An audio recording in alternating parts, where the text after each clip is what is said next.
Hey, kids. You're listening to the internet's wettest podcast about video games, consoles, and pancakes. The SML Podcast. Prepare for the SML Podcast.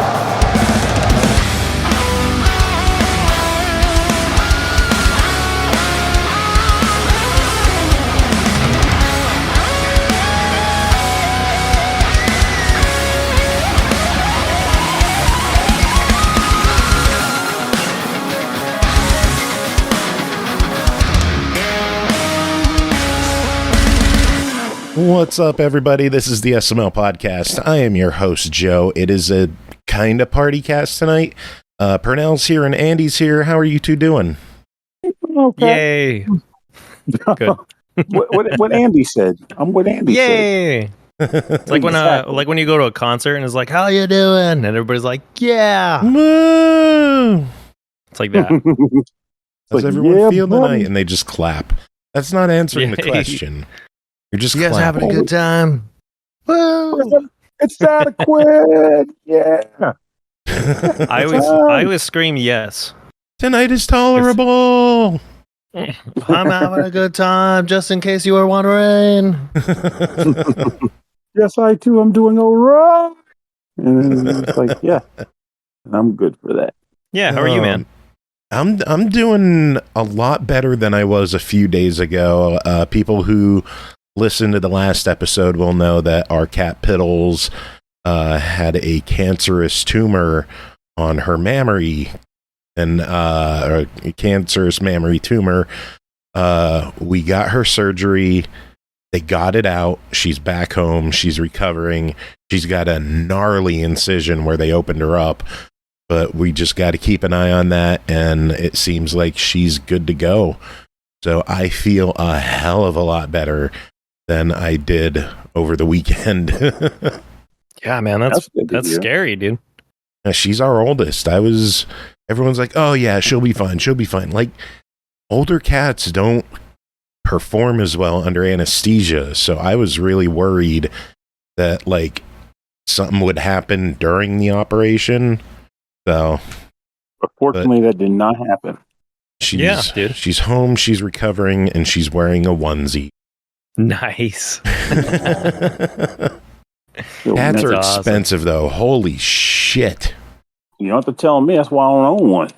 If you ever want one, Pernell, we've got a few to spare. I got a couple I'll send you too, Pernell. Oh, yeah. Let those floodgates open. Yeah, Start the everybody collection. just bring it on. But nah, one day I may get a pet. Once I hit six figures, I should be able to afford a cat. We can start you off easy. We can get you like a little lizard or hamster or something. See, that I could do. I feel like a hamster surgery can't cost but so much money. I mean, maybe that might cost more. They're so tiny. Did you guys see there's a hamster game coming out? Hamtaro's back? Hamster Playground. It's hitting Xbox later this week. We're actually going to be talking about it on the next episode. Do you control the hamsters or do you control the construction of the playground? You'll have to listen and find out. Oh man! I don't know. No, Anticipation I can't talk is about killing me. now. Yeah, you'll have to tune in next episode and find out. But Same bet on the next episode. Yeah, I haven't played it yet, but it looks cute as hell. So okay. Next time on SMLZ. next time on the SML Podcast. Dude, I'm stoked. I'm really jazzed up for it. Go to Super Saiyan announcement level 3. I think I actually have a sound clip of Nor going, and now the thrilling continuation of the SML Podcast. Back when our show ended at like episode 110, like we came back and he did a previously on the SML Podcast, and I had clips of the last quote final episode, and then he had, and now the thrilling continuation of the SML Podcast, and I used that as an intro for like 2 years. Dude, that's so sweet. I like that. What episode are you on right now? Oh, jeez. 971. Woo! We are So creeping up on 1,000. What are we doing for 1,000, dude? I don't know. I honestly never thought I would get this close. Subs. Better be some explosion or something. We all go out drinking or something. That'd be fun. That'd be nice. That would be nice. I mean, I guess some of us live close enough that could happen. You do just like a party cast hangout, dude. Get everybody in on one show. Everyone talking over each other. That'd be great. Yeah. I'd love to have that happen. I usually do have big party episodes when we hit landmark numbers and anniversaries and stuff like that. So we'll do something. We can all play Fall Guys together. Ooh, that'd be fun. Speaking of, I know a lot of people have been wanting me to get into streaming actual games. I got a capture card coming this week, so it might happen. What will be your first? What will be your first game, you think? I'm thinking maybe Rift Tracks. Oh, nice. That's a fun one. Yeah. Would you do retro games too, or would you only stream newer titles? I don't know. I'll probably try to stream stuff that's audience participation. I think that would be a good idea. I downloaded all the Jackbox games. So that would be a good one then. Yeah, I'm ready to really go with Jackbox. I got Rift Tracks. I got What the Dub. Got Use Your Words. Drawy is a really fun Pictionary game. Which one? If you're interested, it's called Drawy. Drawy. Oh, is that on PC? Yeah, it might be on other stuff too, but I don't think it's on. I haven't heard of it. Maybe not. Yeah, I might start streaming. So stay tuned. Nice. Andy, you'll have to come by because you've been pressuring me to get into this, so you'll have to come by and join the games. Definitely, man. Definitely. I'm totally down for it. I saw you playing, what was that? Power Wash. Car Wash Simulator. Power Wash Simulator. There we go. Car Wash Simulator. My buddy Doc Havoc was visiting and he wanted to play, and I was like, if you play under my wife's account and I play on my account on the PC, we could play together. And I was like, should I stream it? I don't think I realized he was there with you too. That's awesome. Oh, no one really knew because I had the camera angled so no one could see him. He's got this thing about being hidden and secrecy and shit like that, even though he's on video at MagFest doing panels. But he was like, just don't have me on camera because he doesn't use a camera on his streams. Interesting. So. Well, that's awesome, man. Yeah, that was fun, dude. Power Wash Simulator is pretty cool. Maybe get into it's a fun one. Supermarket Simulator, Goat Simulator. Oh, Goat Sim is always fun. My friend's son playing that the other day. I had never seen that game in action before, and dear God, it's a visual catastrophe. And I say that in a positive way. There's just so much happening at once. I don't know what the hell was up with that game. It was apparently like Goat Z. He was playing zombie elephants, and it was, oh my God. It was a weird game. Yeah, that game is absolutely insane. Well, little bit of trivia. Our one co-host, Bree, on the Thursday shows, she hit 2 million gamer score by completing Goat Simulator 3. Woo! Whoa. On the dot. She got the final achievement. She hit 2 million on the dot.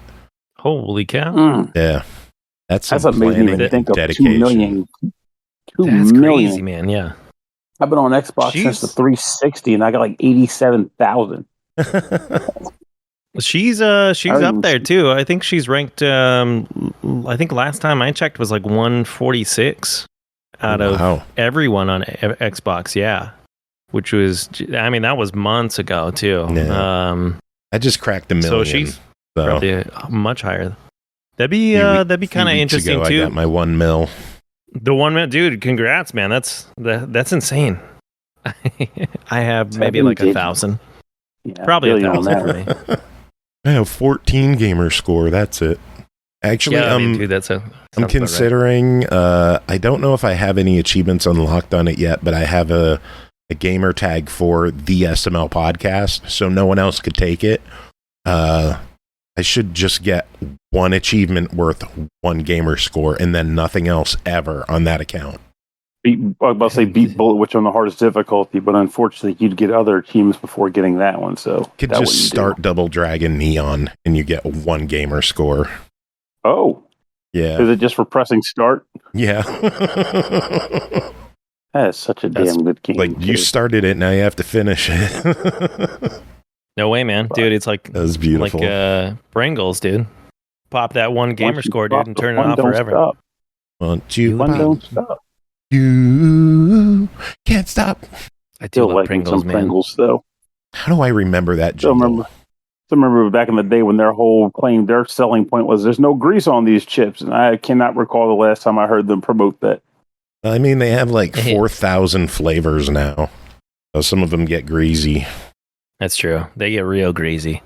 Oh, there actually have been some that get grease on them now? I'm sure there are. Like they've got all these seasonings, and they have pizza flavor, and they have salt and vinegar flavor, and cheddar flavor, and they have like red hot flavor and barbecue. What's your favorite flavor? Oh God, I don't. They're like children. You can't pick a favorite. Oh, you can easily. Pizza. You said the same one. There it is. Yeah, dude. I do like their pizza. I do like their pizza. I miss pizzerias. Do you remember those chips from Keebler? Yeah, those things are freaking great. And I do miss delicious. Them. I don't understand why they discontinued them and never brought them back. Like even as like a guest product. I know. Because I would picture them having sold well. Because usually the only reason they would take them off the shelf is if they didn't sell well. But I have a hard time picturing that being the case, considering how good they were and how many people I know that have said, I want pizzerias back. Dude, right? Oh. What other snacks do you miss? Not sure. I feel like I don't miss them unless you were to bring something up. And then I'd be like, oh, I haven't had that in forever. Orbits is one I would like to drink again. But I'm not sure if that's going to be as good as I remember it being. Because I was a teenager when I was drinking it. Have you guys had Orbits? Everyone just liked Orbits because of the balls. Let's be honest. That's true. That's true. But they tasted good, to my knowledge. So it was all just delicious, weird food coloring drops.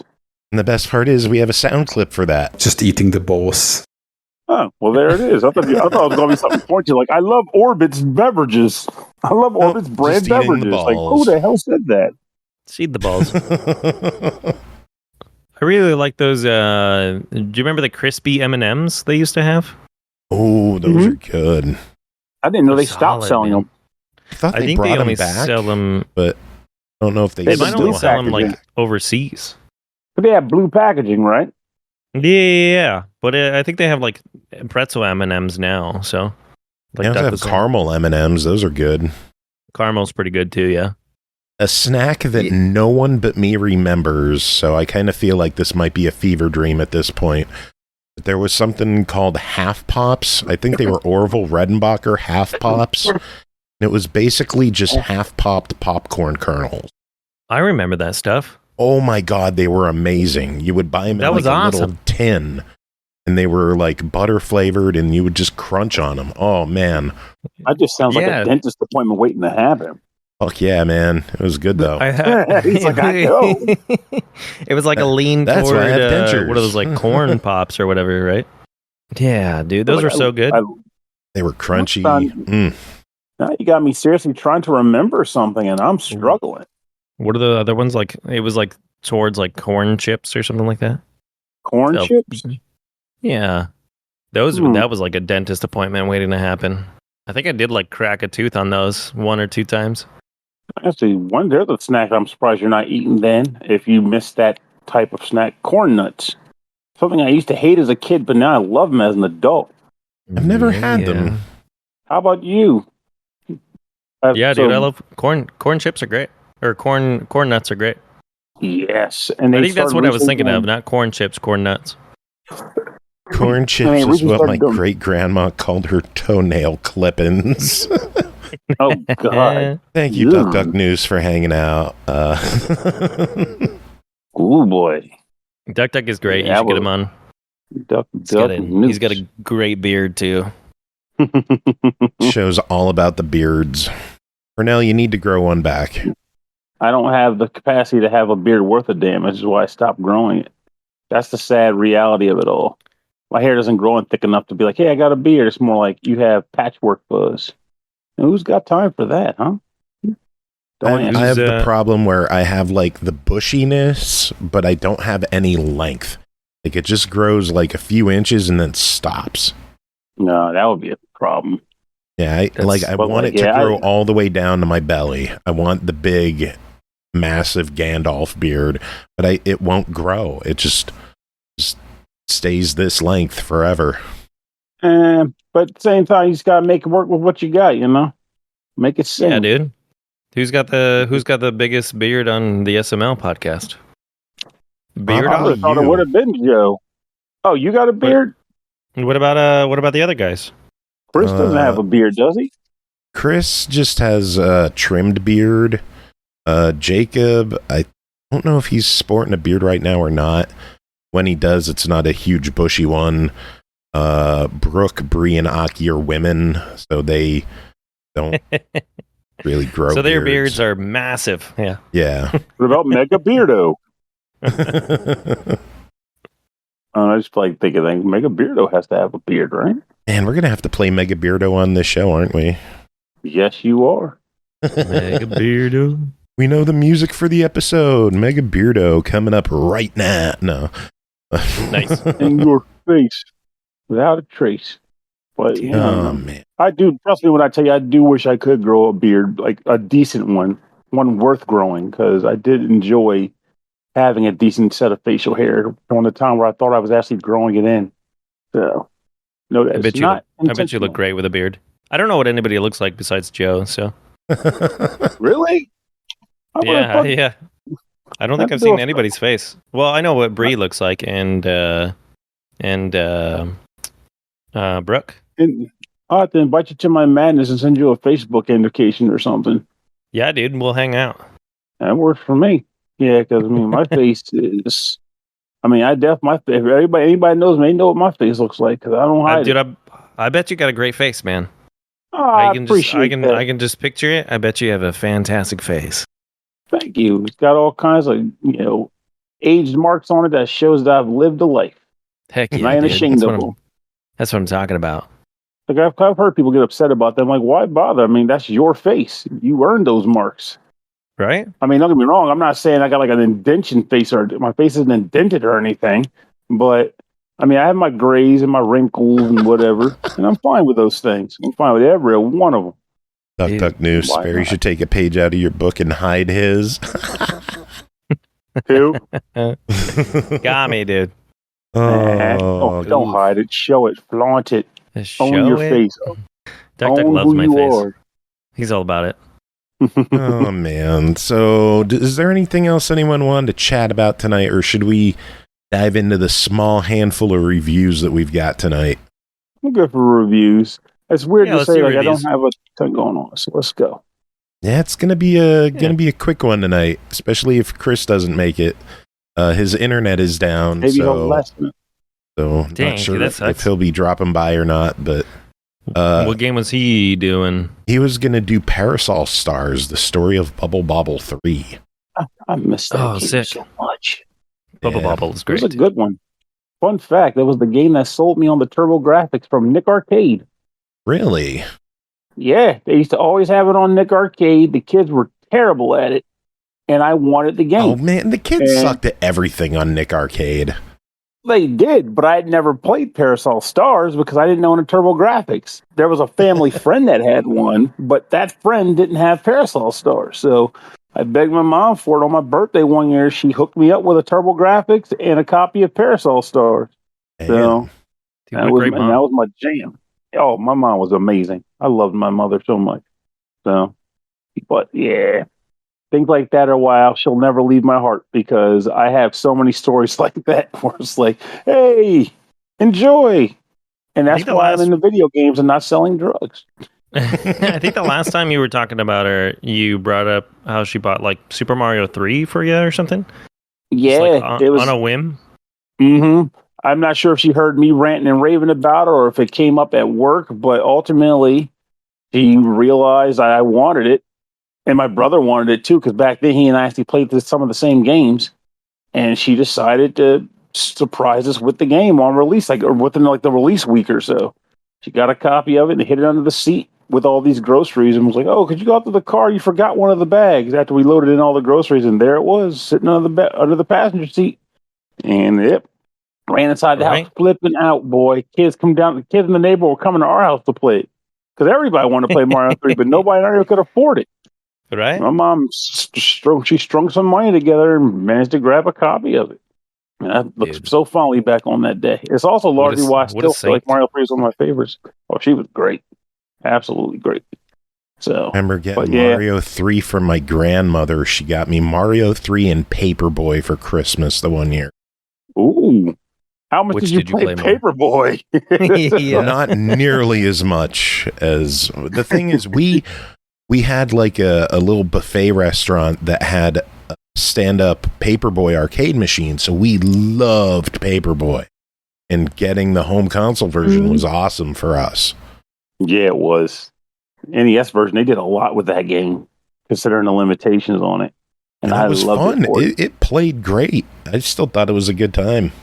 Oh, yeah. I think we had it for the NES, and then later my mom also got it for the Genesis, because that was one of the few video games that she herself liked to watch get played. She loved Paperboy. That, and again, City Connection was the only one she would play. But she liked watching that. She liked watching Paperboy and Miss Pac-Man. My mom was hardcore into Dr. Mario and Contra. My mom was able to beat Contra on 3 lives. Really? Wow. Yeah. It makes me sad to hear that she didn't go beyond that, because like you're beating Contra on 3 lives. You could be doing great things with the shmup genre here. Yeah. Or not shmup, the shoot 'em up genre. The one thing I'll always remember as a kid was her beating Contra on 3 lives. I was like, "Mom, don't you want to put the code in?" And she's like, "Oh, don't worry about it. I'm just going to play and see how far I get." She beat the fucking game. Like, well, you see, son, you get extra lives for X number of points in the game. I know that, Mom. I still needed 30 lives. Game is hard. I got to continue with 30 lives. Shit. On a whole nother level. That's wild. Oh. She was good at Dr. Mario, too. She would play that shit for hours. I think she got to like level 27 on NES Tetris. Whoa. Yeah. That's a trick. That's fast. Yeah. She used to be a gamer, man. I don't know. And I'm trying to remember, I think NES Tetris didn't have the 7 block rotation, which makes it even harder. Yeah. But when I think that's where I get my Tetris skills from, is my mom. Yeah. I love that. I love hearing nerd, bro. What's her number? It's good. Hey, my mom's single, so ready to mingle. Yeah, get back to playing with her. Get going. Like when you visit her, just bust out Tetris again. Like, remember this game? Oh, I wish she would get into it. I've tried getting her back into games so many times. Specifically Tetris, though. Dr. Mario. That was Mario. That was her main jam, was Dr. Mario. And would she not play that again if you handed it off to her? Oh, if I gave it to her, she would lose herself in it. Like when she got, that's what I'm saying. Put her back then. When her household had a Wii, like I gifted her Dr. Mario, the new version that they had on the Wii, and I went down to visit her and I looked at her playtime. There were days that she had 14 hours. Holy cow. Jesus. I mean, clearly she would get up and do other stuff during the day, but to still have the game running all day, coming back to it constantly and playing for big stretch, like, damn.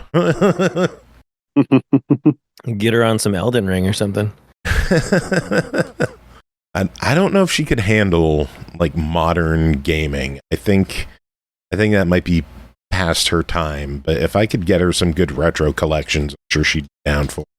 She get her a Switch Lite, NES Online. I got my parents a Switch 2 Christmases ago or so. And they've never been big gamers, but I also bought them Mario Golf, the new Mario Golf that came out, and they have been so into that. Oh my god, like that's all they want to do now. I'll call them and they'll be like, "Hey, we'll have to call you back. Like we're right in the middle of a Mario Golf round." You know, I'm like, "All right, yeah, that's cool." Now that's awesome parents right there. Yeah, they're like they've me growing up, they never were into games. I tried to get my dad to play Mario Kart with me all the time, but he just like sucked at it, you know. So, but yeah, we got that one, and I think it's just a little bit slower pace, and they just destroy at that game too. They're so good. Now I want to play it. Right? Good memories. What's that? Here to that. Oh man. One last thing I should mention is Thursday. There might be a delay with the show for people who are hanging out and stream. I am set to get new internet on Thursday because I think I'm the only person on the planet to say this, but we're looking forward to getting Xfinity because Breezeline is quite possibly the worst internet provider we've ever had. The fact What's their name? Breezeline. I never heard of them. They're definitely super local. Oh, yeah, I thought you were talking about they are like it'll rain and we'll lose internet. That's terrible. Our speeds are like we're paying $140 a month for like 400 meg speeds. Oof. You're getting hosed, bro. Yeah, we are. So we're swapping over to Xfinity. We're gonna pay like $85 a month for a gig internet speed, so that'll be nice and fast for me. Good. And apparently they're finally available in our area and we don't have to have our shitty cable company, so that's good.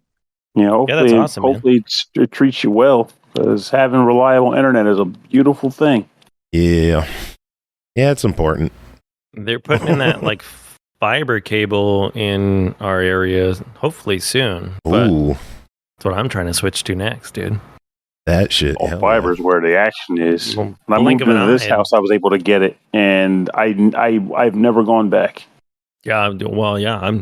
If I get it, I'm going to base my future homes off of its location. So I hear it's the best. It's fantastic, and I'll never go back. What do you have with it? It's like 500 gig, dude. Download and upload. What do you have? I'm not even sure off the top of my head. Like when I bought it, I got what I thought would be enough, but at the same time, there was like a package or two higher than that. But I was like, well, I guess I need to get something really good for video games. I'm playing video games online. And then in the end, I don't think that I did nearly enough with it to justify it, but I also didn't go back because, again, the trade-off is that my internet has not gone down since, whereas back in the day, you have to constantly reset the router, but it just doesn't go down anymore. It's functional. And I've never had an issue with download speeds. And with the Steam Deck, especially, like I can see it on there, like, wow, these games download so fast on this thing.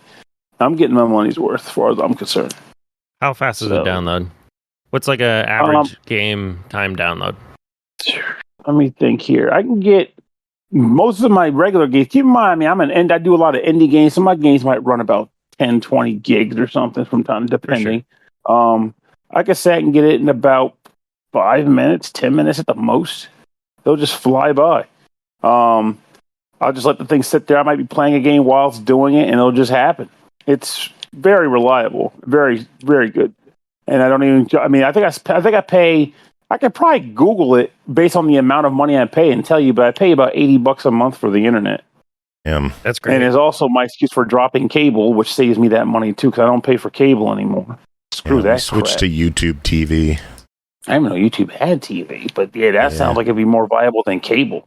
Is that pretty cool? I like YouTube TV. It's got a pretty good channel lineup. The prices have been going up because everything has been going up price wise. Which we'll have news on that next episode too. Fucking Game Pass is going up in price, but what's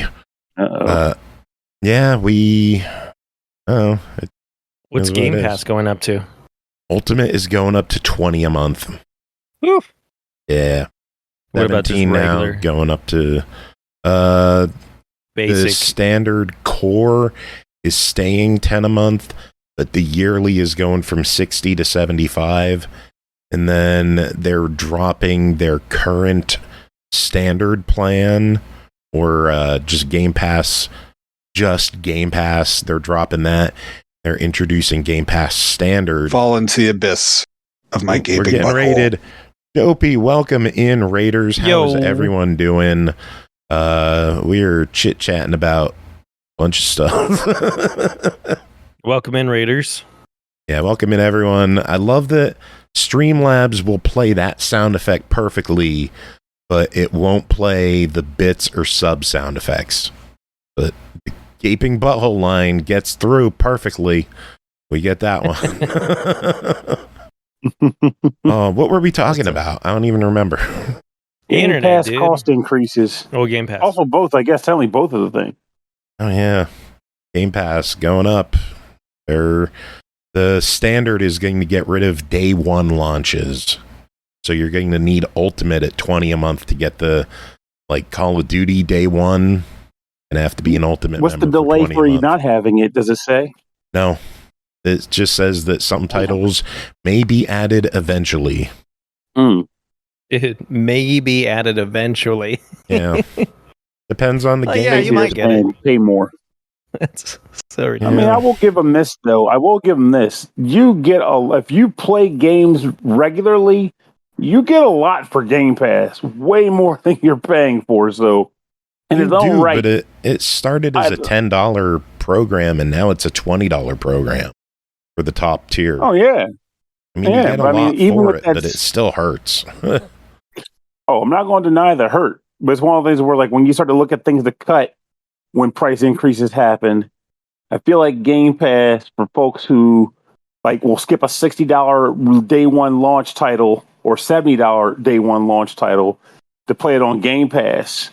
I mean, you pretty much get 3 of those and you're good. It's something. I mean, it works out to be like that, and those aren't the only games you're playing. You're playing all those other games.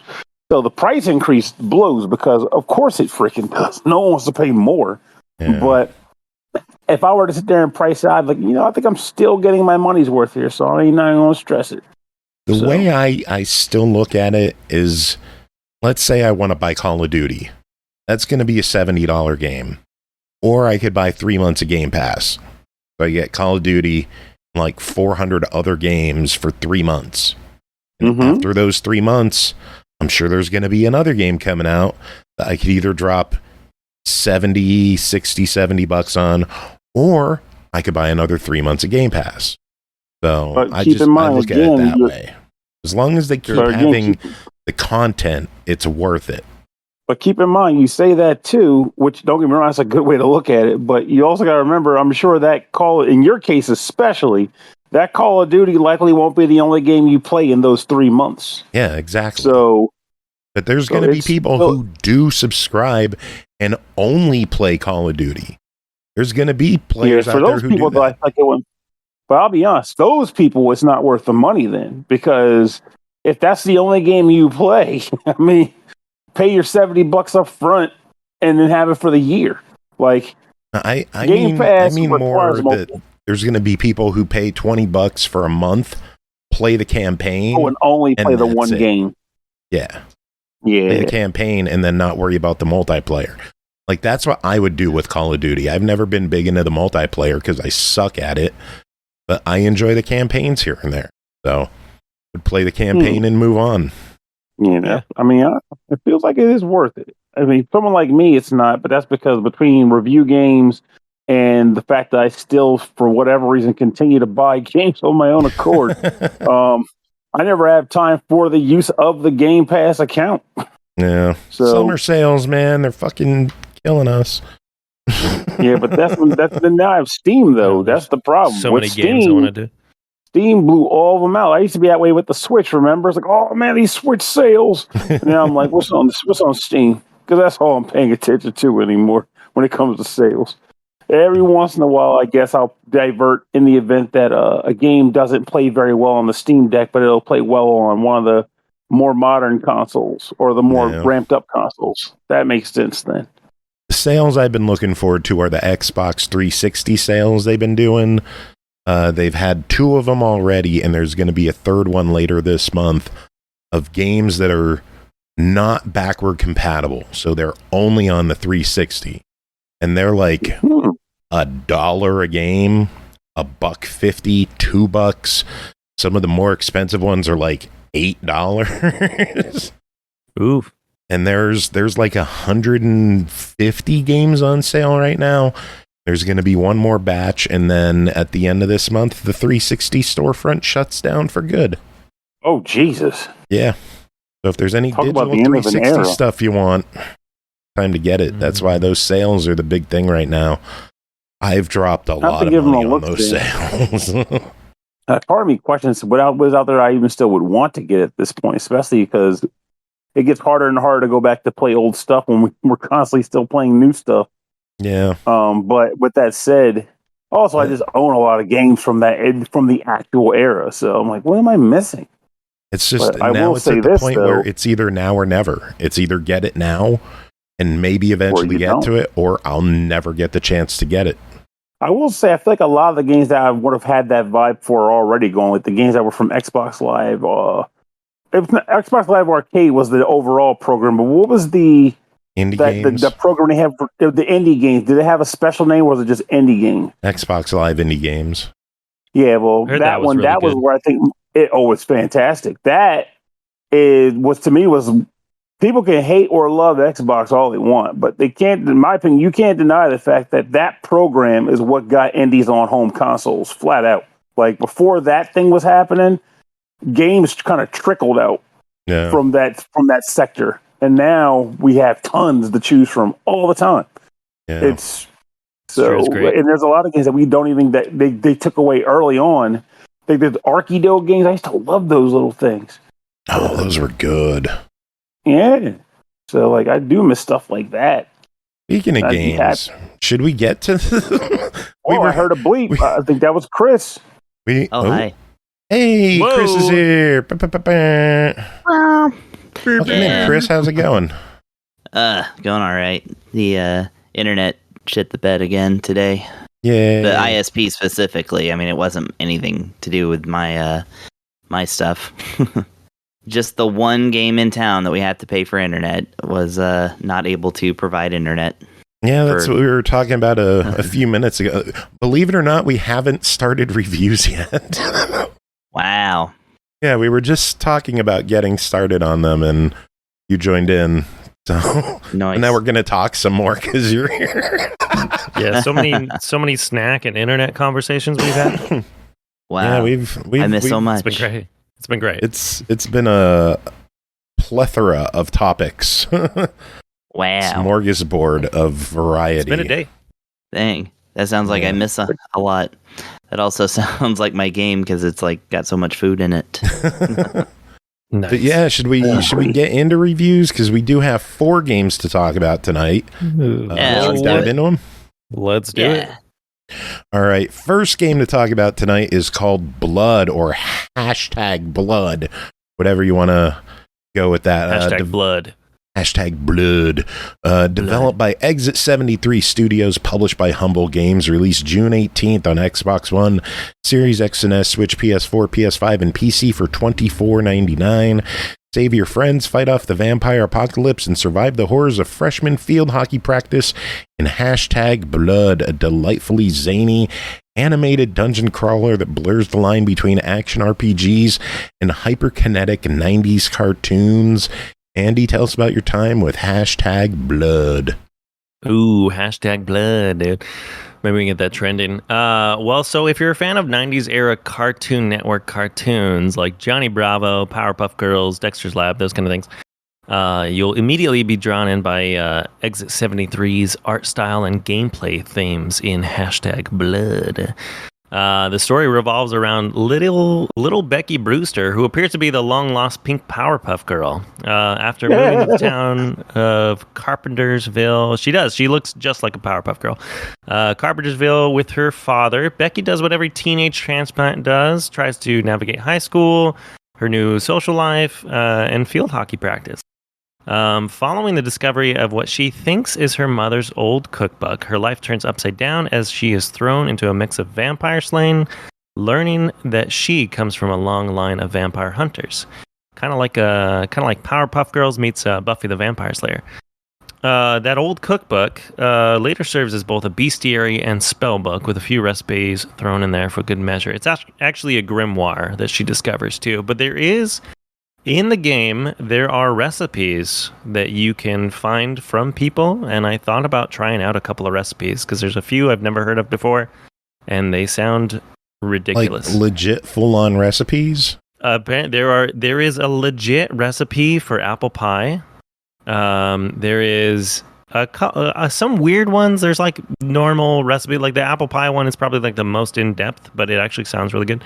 There's one called like sparkling beef broth or something like that, and it's like I can't remember off the top of my head, but I think it was like beef broth and like ginger ale and something else too. And I was like, I don't know if that is good, but I kind of want to try it, just to see what it's like. I remember the game iDarb having recipes in it as well for various desserts. Another game with a hashtag. Go figure. Yeah, and I don't know. I kind of want to try it just to see, but I'll make the apple pie and report back next week. Yeah, I'll let you guys know how the apple pie was. Oh man, we're going to hold you to that. Yeah. Well, I have to do it now. So, let's see here. Hashtag blood. Oh yeah, blends 90s references. Tons of references in this. Some I missed, some I laughed at, some I didn't expect, but were thrown in there. 90s references with a modern age, incorporating plenty of quirky dialogue and our now addiction to social media. Hence the hashtag. You use an app called Perch, very similar to Twitter. Even has the bird on there too. Don't tell Twitter or X. The player keeps track of all their quests available through a message board. This was really cool, where other characters can interact and comment too. They can even remind the player of objectives through clever hashtags and hints, like hashtag go meet the principal or hashtag do this or do that. There's a lot of dialogue in this game, just in general. So I hope you guys like reading. It's none of it's like bad. It's very clever. It's very quirky. It's very fun. Everybody in town has something to say. Even on your like message boards too. Lots of people are like commenting on it and stuff. It's online fun. Character speech animations, like how they get the little character face and it shows like their dialogue next to them. Is really well done as well. Exit 73's overall art style and just like attention to detail is very well done. There's not really like voice acting for the characters. They like speak in gibberish, but it's solid. It's really well done. And you even get like the emotional side to it too. Like sometimes you get speech bubbles and you'll see a character's face and it's just like one face, It's like they're actually moving or they're changing like their emotions based on what they're saying too. It's pretty cool. Becky's phone also keeps track of collectibles found through the game, tokens, heart containers, items, also upgrades to Becky's main weapon, her field hockey stick.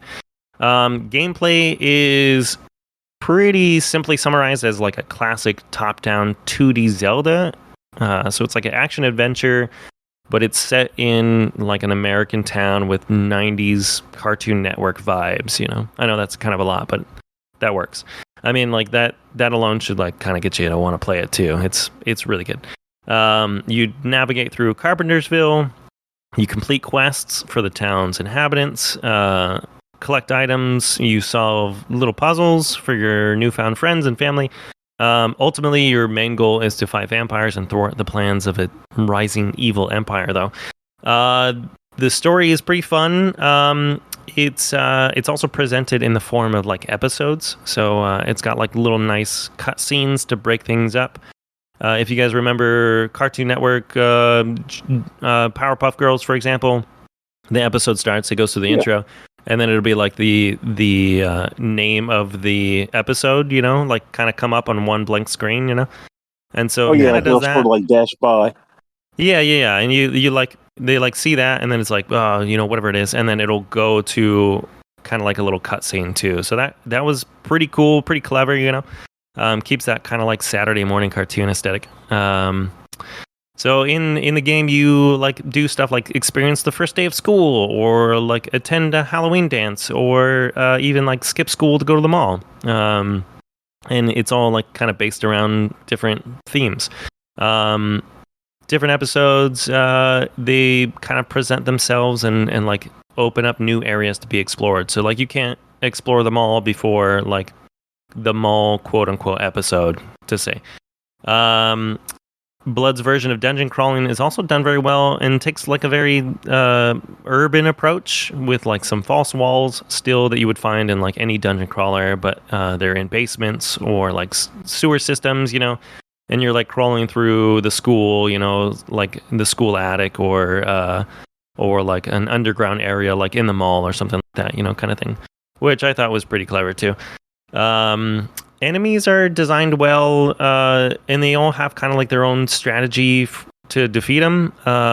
You also have like multi-phased boss encounters that were pretty fun. Those present like a real challenge. You know, there's a couple, like there's a demonic goat that you have to fight that was super hard, and they're a lot. I don't know. The bosses are like a lot harder than just like the average stuff, which is you fight a lot of like rats, like little bats, little vampire creatures, things like that, you know. Hitboxes in the game can be a little bit janky. Like there's a lot of times I got hit just from like cheap hits, you know. I was supposed to do an attack and there's like no recovery time for it, and so an enemy was just like close enough that it just like took health away from me. But in the game, dying doesn't really have like a negative effect. It just kind of like starts you over on whatever enemy it is, you know. So that's pretty cool. And there's plenty of health items like hidden away to keep you like your health up and going, you know. Most of the time you're just running around bashing enemies, which is fantastic. There are upgrades available to change the look of like your finishing move too. There's like a kick modifier and there's like a punch modifier, and so you'll do like your 2 attacks and then you'll do like a big attack, you know, and it'll look like you're kicking something or punching something or whatever it is. There's other modifications too, like an umbrella or grappling hook, which allow for improved bashing or transportation. Umbrella shows up later in the game, but also added like a defense mechanism too, which was actually really nice for the rest of it. Blood plays overall like pretty safe, like on the gameplay side, like nothing too out of the ordinary, you know. They don't take a lot of risks as far as the gameplay goes. It's pretty straightforward, pretty simple. Run around, bash stuff, you know, kind of like interact with people, solve puzzles, those kind of things. It's pretty just simple and fun. It's a good story, you know. It really shines in its art department, you know. I actually went over to Exit 73's webpage and like watched some of the standalone cartoons they did, and I thought those were awesome. You also get those like classic cartoon like boings and like pows and like, you know, like ding sounds, which is pretty cool. Nice. Yeah, I thought that was really neat. Just adds to it nicely. The soundtrack is good. It's like mood setting, but it's not like super memorable, like you're not going to hum the song, but it does like set the vibe like where you're at. But overall I had a really fun time with it. The kids were asking me like over and over again to play it, so I think one of them might be downstairs like playing it right now too. Nice. But well, it clocks in at $24.99. What is your verdict on #blood? I'd say get it. Like I had a really good time with it. I know I hit you up about it, and I was like, hey, if you don't give me this game, like I'll probably just get it myself, you know, because it looks amazing. It like sounds, you know, great, you know, and overall it's like it's a lot of content for like this kind of game too. Some of the like quests get a little not like really like slow. Like some of them turn into like fetch quests and things like that, but I would say overall, yeah, get it. It's fun. I had a good time with it. Cool. All right, next up, Rolling Hills, Make Sushi, Make Friends, developed by Catch and Release, published by Humble Games, released June 4th on Xbox One, Series X and S, and PC for $14.99. As a state-of-the-art sushi bot, you've always dreamed of becoming a world-renowned chef and making your creators proud. As luck would have it, the friendly residents of Rolling Hills are looking for a rising star to take over the local sushi shop, presenting a once-in-a-lifetime opportunity for a one-of-a-kind robot to show the world what you're made of. Pernell, tell us about this one, but real quick, Victor X, thank you for coming in with the 19-month resubscription. I'm still sad that my sound effects aren't playing properly. But Pernell, tell us, what is Rolling Hills? Make sushi, make friends. So, kind of like your description said, you are brought into the town of Rolling Hills by the mayor under the presumption that you, a new, top state-of-the-line sushi bot, are going to be working at a ritzy restaurant that's going to be, visited by all the ups and tons of people. And unfortunately, the mayor kind of lied to you. He actually brought you to the town under false pretenses because actually his town is struggling and he really is hoping that he can do something to get people in. And his idea was find a hook. And that hook happens to be you running a sushi restaurant. Bare bones, backwater sushi restaurant. And that's how the game starts. It's essentially you coming to this town, trying to serve up sushi, possibly grow the restaurant, attract more people, grow the town, and on the side also maybe befriend some of the town's inhabitants as well. So if you were to go into describing it before going into the game as a whole, if you were to give like a quick statement, it would be a narrative Animal Crossing with, I'm going to also assume, an ending of some sort and possibly less time-sensitive material. And by that, I mean there isn't any time-sensitive material, and I personally like that. The game takes place in what can be considered like two phases. One phase would be, running the restaurant. And when restaurant running occurs, you have to utilize what's called a sushi-matic machine. You activate it to start the session and also to acquire any sushi that you'll be serving. Because at the time of activating the machine, customers will start walking into your restaurant and 5 different dishes will come out on the sushi-matic conveyor belt. These dishes come in 4 different varieties. There's like fish, hearty, sweet, and like there's pretty much like one other thing too. Basically, I don't know, like sweet hearties, like vegetable dishes too. I was trying to remember. So all of these come in those four types, and they also come in various quality levels. And when customers come and sit down, they request a specific type of dish at a certain quality level. If you can provide that customer with a dish meeting or exceeding their expectations, you'll get a good rating as they eat their food and chow down. You give them less than that, you won't necessarily make them unhappy, but you will get a less satisfactory rating. After that happens, they may request more food, or they may just walk out of the restaurant to be replaced by another customer. Over the course of time, enough people have walked through and the restaurant will close and that will conclude your day. You'll receive an amount of money based off of how much you sold. You'll also get a customer rating, which translates to experience points for your restaurant's notoriety. That's the first phase. But I should go to one last little bit of detail to it, is that as the game progresses and your restaurant becomes more popular, the mechanics here will change bit by bit. You might start getting customers that leave trash on the floor or dirty tables, where now you got to bust the tables or get the trash off the floor. You'll get customers coming in that, if anything, one random thought I had about this game as I played is that I preferred it when it was a small town because you didn't find trash everywhere. People in the town were more courteous to your needs, and now all these people are moving in and making your town a pigsty. Surprised there's not more carbon emissions taking place. But I digress. But yeah, you'll get things like that. You'll get customers taking social media photos that end up blinding the robot if you're in their site. But there are things you can do to kind of mitigate that.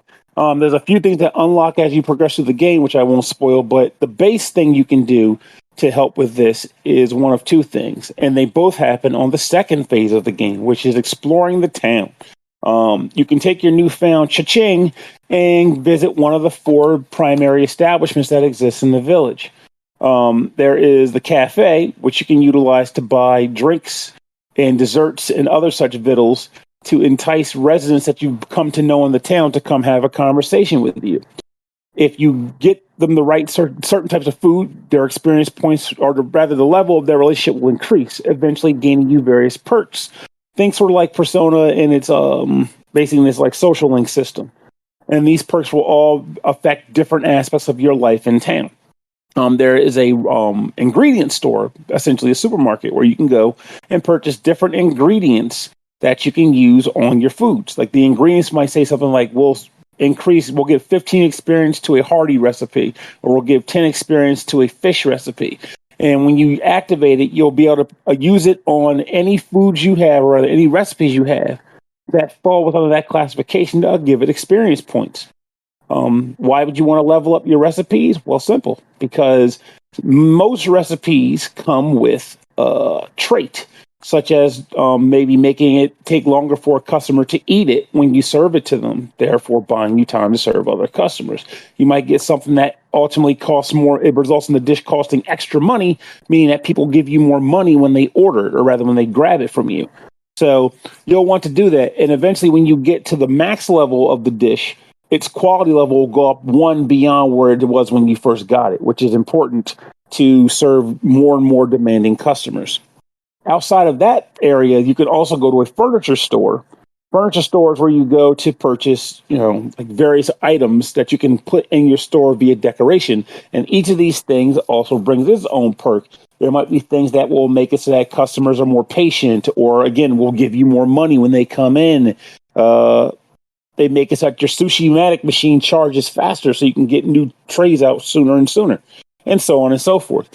And most importantly, in some respects, or maybe not most important, but also tables. You can buy more tables to expand your restaurant, because over time in the game, your restaurant will expand and you'll need to fill it with some actual furniture so people can sit down and eat the freaking food that you serve there. Aside from that, there's all kinds of like little mini events that happen in the fourth location you go to. It's not so much of a building as a person sitting in the street, but she will sell you items that can be purchased using challenge points you earn by performing little side missions throughout the day in the game, like spending a certain amount of money or picking up enough trash off the ground, because again, people are disgusting and they just litter your little tiny quaint town. I don't know why they do it. I hate them for it, but I guess that's the nature of getting big. But yeah, the game ends up bringing in a lot of busy work and a lot of different tasks that you can do throughout the day to progress the story, because there is a story that takes place in the midst of this game too. Or just constantly running your restaurant to get more and more money. I just consider it to be sort of like a giant Mario Party mini game that became its entire game. But it's a fun mini game. I never really got tired of it. And it's weird because it is very simple, even though they do constantly add new elements to make it tougher to do. It never became tiresome, and I did enjoy getting more money to say, oh boy, time to go to the grocery store and just buy out all the ingredients because I want to level up every dish I can. It's a good time. I like this game more than I expected to. I think earlier you made a comment about Brooke would be happy to know you got this game, and I get why, because this is totally a Brooke game. This would have been something I think she would have liked a lot, and I ended up liking it too. This is a quality product. And it went from being a game that I just kind of rolled eyes to on the Nintendo. It was on the Nintendo Direct recently. It went from that to being a game that I like quite a bit and will be getting finished. It's solid. Cool. Well, it clocks in at $14.99. What is your official verdict on Rolling Hills Make Sushi Make Friends? $14.99, well spent as a buy it on cozy gaming done right. And I hope the studio goes on to do greater and greater things. All right, sounds good. Next up, Valiant Hearts, the collection, code provided by Ubisoft for the purpose of this review, developed and published by Ubisoft. This collection released March 7th on Xbox One, Series X and S, Switch, PS4, PS5, and PC for $24.99. Each game is available separately for $14.99. Live the entire story of these Valiant Hearts through the entirety of World War I with the acclaimed Valiant Hearts, The Great War, and its sequel, Valiant Hearts Coming Home. Andy, tell us about your time spent with Valiant Hearts, the collection. So, for this, I played mostly Valiant Hearts, The Great War. I thought, and this is going to be like so much more emotional of a review than the last one was. That one was like lighthearted. This is like war and turmoil. Sorry, I had to get some water. It was good though. I like left you hanging there for a second. Valiant Hearts: The Great War. It's a emotional journey. It's centered around 4 main characters and the profound impact they have on each other.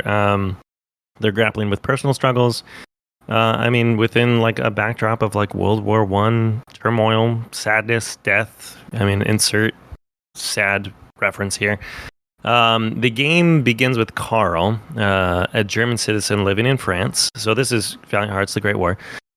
German citizen living in France, separating from his wife and newborn baby. And he is forcibly enlisted into the German army. Meanwhile, his father-in-law, Emile, is sent to aid the French forces. It's family torn apart, caught up in conflicts beyond their control, and sent to opposite sides of the war. Throughout the game, players take control of both Carl and Emile in different sequences of the storyline. But you'll also play as Anna, a Belgian nurse, and Freddy, an American soldier enlisted with the French forces. Each character has their own positive traits and flaws, which kind of shape the overall experience for the player themselves and the journey. Emile, for instance, is older. He's a little bit slower of a character. He kind of struggles to like move and maneuver over obstacles instead of like charging through levels like some of the other characters. This isn't kind of like the limitation is like intentional though, as like levels are designed around like each kind of character and like the environment too. It's very environmentally puzzling. Puzzles include like throwing objects to distract guards, pulling levers to engage machinery. You even have like a canine companion you can command and send off to go do things for you as well. Challenges are really well crafted, actually. They are very challenging, but they are kind of simple enough to not distract from the narrative. And I did go check while Pernell was doing his review to see who was playing what. My son's actually playing this one right now. He's really into it. He's like 10, and I was like, "Hey, do you like this game?" He's like, "Yeah, this game's awesome." So that was pretty cool. As the story unfolds, you kind of witness the impact each character has on each other's lives. Most of the game involves helping people, friends, and others encountered along the way. It's an interactive story where you'll lead soldiers through battle, rescue people trapped in buildings, tend to the wounded, and occasionally engage in combat. But that's not like overall relevant. One of my favorite sequences in the game is like you kind of get this like chase scene. Think of like Indiana Jones like running from that giant boulder.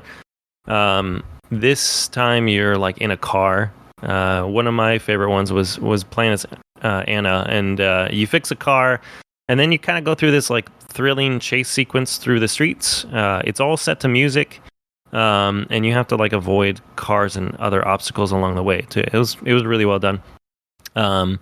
Throughout each character's journey, there are collectibles to find in each section of the level, mementos from loved ones or artifacts, kind of shedding light on the historical events of the war. Some are very cleverly hidden behind objects.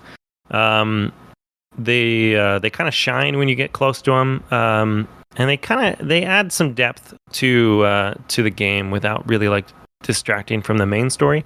And I thought it was like a nice addition. But it's not like really crucial to the game's progression. It's just kind of, shed some light on history a little bit. The game also features historical reports, which I thought was very interesting.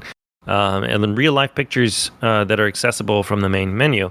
Kind of like providing content to what is currently happening in the level. I'm not a huge history buff, but I found it like pretty fascinating and interesting for both level design and like kind of a better understanding of the game's events in relation to World War I and like the events of history.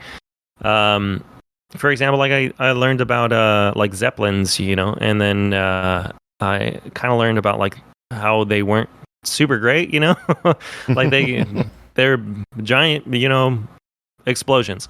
just waiting to happen. But I learned about it like right after taking one down through a sequence where you're kind of juggling around an opposing side, I should say, with a pipe organ and some bombs and stuff like that. It was pretty cool. Like I started learning about like the use of chlorine gas, like in World War I after rescuing people from like the clouds. The game showcases like some incredible visuals and sounds. It was overseen by like high-level audio and art directors from Ubisoft Montpellier. They created some very detailed characters, very detailed scenes, which was kind of surprising in its overall style. It's like a 2D. It's almost like a 2D comic book adventure style, you know. Overall, the Valiant Hearts is a beautiful game with very clever storytelling. The music was phenomenal. The team very successfully integrates historical facts into the fictional narrative, showing dedication to both the game and its subject matter. I think they did a fantastic job with this one. The other one, which comes in the pack, I didn't touch too much, but I read some more about it, finding out that it's actually like a continuation of this story, which is, I believe, like 10 years later. They made the first one in 2014 and this one just recently. So that was pretty neat too. But yeah, that was my time with Valiant Hearts. Cool. Well, the games clock in at $14.99 each, or you could get the bundle for $24.99. What are your thoughts on that?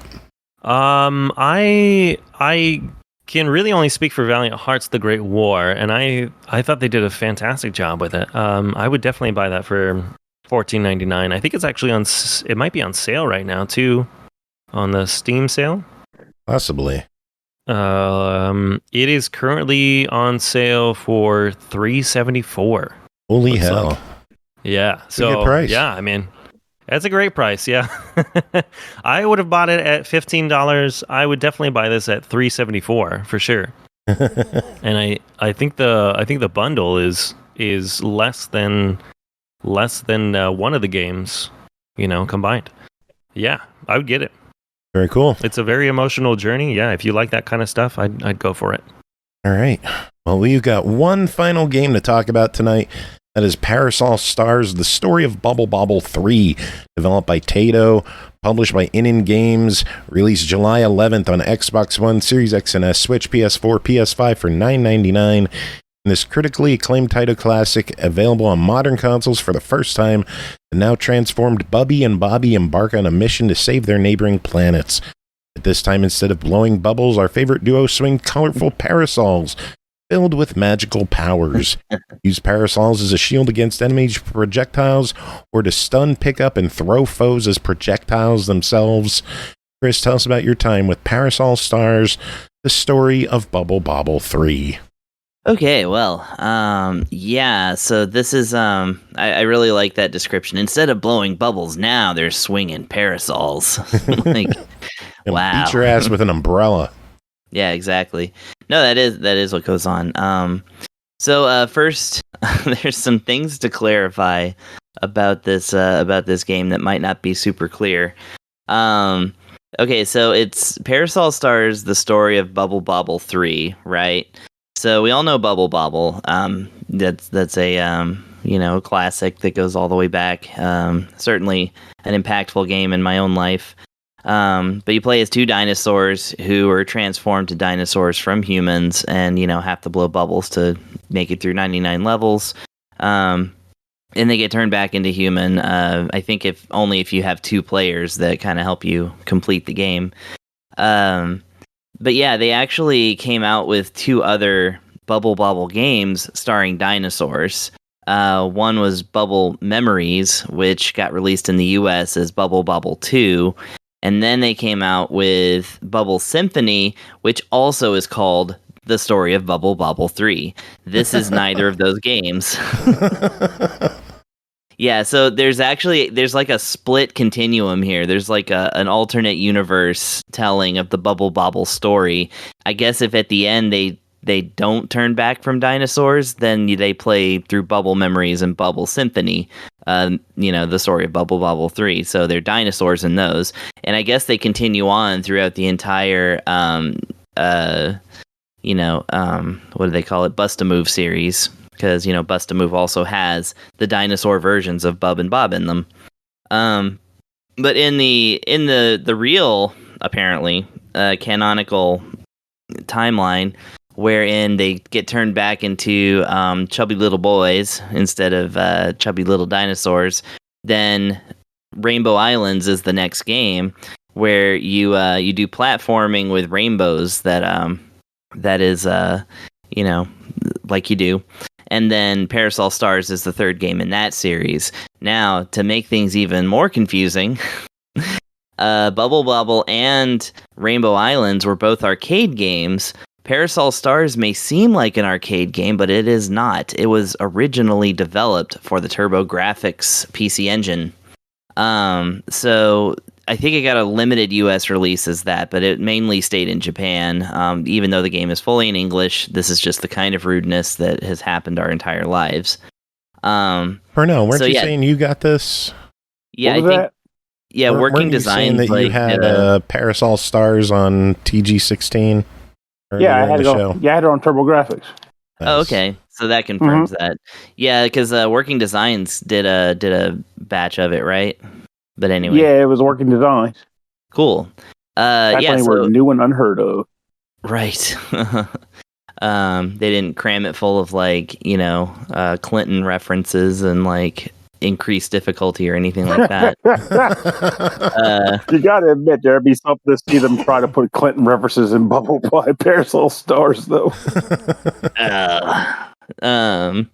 Yeah, so that would have been pretty funny. But anyways, so the PC Engine version came out, and then it got ported to Amiga, Atari ST, Game Boy, and in Europe only, the NES.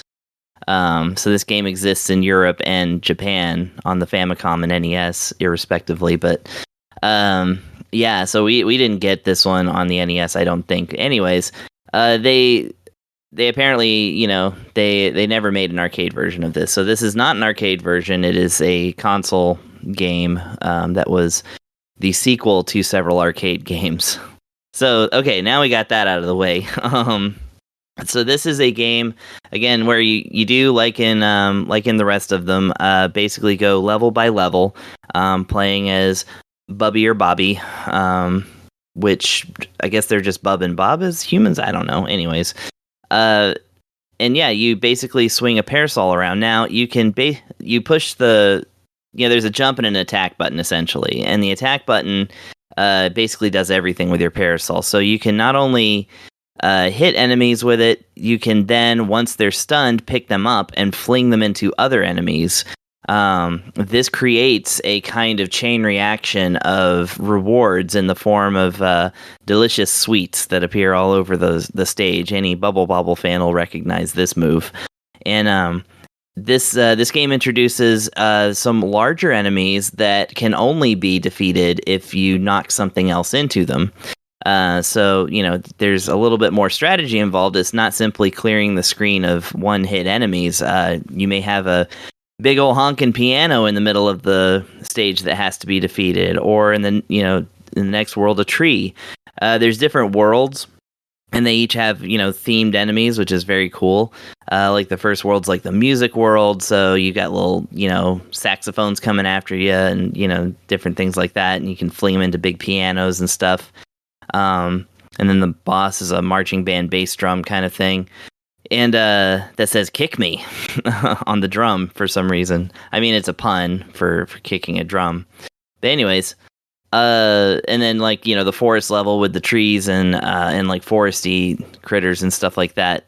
So the game gets pretty frantic because they drop a lot of enemies on you in later levels and stuff. And so it's kind of figuring out how best to navigate that while also taking out the larger enemies. Now, there's also environmental aspects to this, such as drops of rain coming down, and you can, if you hold the parasol button, and the up button, your character holds the parasol above their head, and you can collect raindrops, for instance, and then it will become like this big blob of water. And then when you release that, it becomes a stream, which is something that you would have seen in Bobble as well. But that helps you clear out certain stages. In fact, if you don't learn this move, you will not make it past one of the earliest stages because it requires knowing that. So there you go. And then there's certain power-ups like the lightning strike bolt things return, different things like that. And yeah, it's a really cool, varied challenge that, it utilizes the Parasol thing very well. Like you literally collect raindrops on your Parasol. I mean, that's perfect. And then, yeah, like I said, flinging characters all around. And then, moving on to the next world, collecting points. There's secret items that you can collect that will ultimately unlock the final world and the true ending. So like Bobble, it has a true ending and a not true ending. So that leads me to what this port has, which is to say the port is it's just the game. It is the game that came out on TurboGrafx 16. In fact, I confirmed this with my newly acquired Analog Duo and Turbo Everdrive, where I do have the Japanese version of this game anyway. Oh. Yeah. So So this game, confusingly, gives you two modes of play, standard mode and arcade mode. Again, remember, this is not an arcade game, but it does have an arcade mode. All it is that it gives you an arcade-style experience. That is to say, there are no enhancements apart from the controller settings that you would set. So what you can get in standard mode is it's basically pick this mode to explore the game and have fun. So you can have your controller enhancements. You also get save and load states. You get rewind and fast forward. You don't often see fast forward in these kind of ports, so that's actually pretty interesting. And then there is the array of cheats that you can set for the game if you like. They include infinite lives, infinite credits, just total invincibility, just jumping through the air if you like without even using platforms. Just keep jumping. And then, of course, there is a cheat to unlock the secret door in each world without having to find the special items. So you basically, there's no guesswork involved. You just get to open the doors and get the best ending if you make it through. So I do take a little bit of issue with the fact that infinite credits is considered a cheat. Because when you start the game in arcade or standard mode, you get 1 credit, and that's not how arcades work.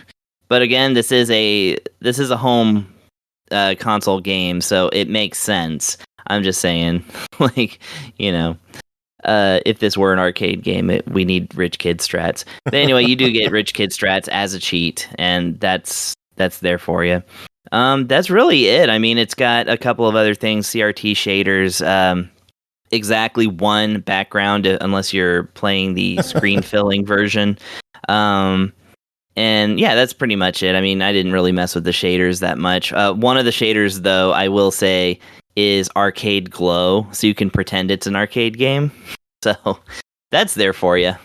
Again, nice. Very confusing, but ultimately a very cool game. Well, it clocks in at $10. What's your verdict? $10, easy buy it. Yeah, this is, again, TurboGrafx games. They are, besides the Wii Virtual Console where some of them came out, it's not been easy to reacquire these things unless you got the cash for, again, like an Analog Duo and a Turbo Everdrive. Even then, that's going to involve some weird hardware modding. But yeah. TurboGrafx games of this quality are not as easy to come by as like the NES games and stuff, so this one's definitely worth a look. The Strictly Limited Games also has a limited edition physical version that includes a little instruction book, which is kind of cool. For $29.99, that's going to be limited to 2,500 copies, and as of this recording, they're halfway sold out. So if you're wanting to pre-order this one, then it's also available on like PlayStation 5 and things like that too. But it's it's basically it's on all the modern platforms: Xbox, Switch, PlayStation. Oh, and by the way, I misspoke a little bit. I said special edition. I meant limited physical edition. There is a special limited edition too for $49.99, and that's got like a soundtrack CD and a thick book and like a big box and some other cool stuff. I mean, yeah, I've ordered from Strictly Limited, before. Expect a 1.5 year wait on this, but you can get it, and it's not very expensive. Just trying of your patience. Yeah, it's a great price. So, yeah, I would say $10, $30, $40, or $50. Pick your poison on that. But I like it. It's great. Awesome. All right. Well, that is it for this episode. We made it through. I want to thank all three of you for being here, hanging out through the whole show. We talked about it earlier, but yeah, dude. Well, you came on and did what you had to do, Chris. You struggled through the internet issues.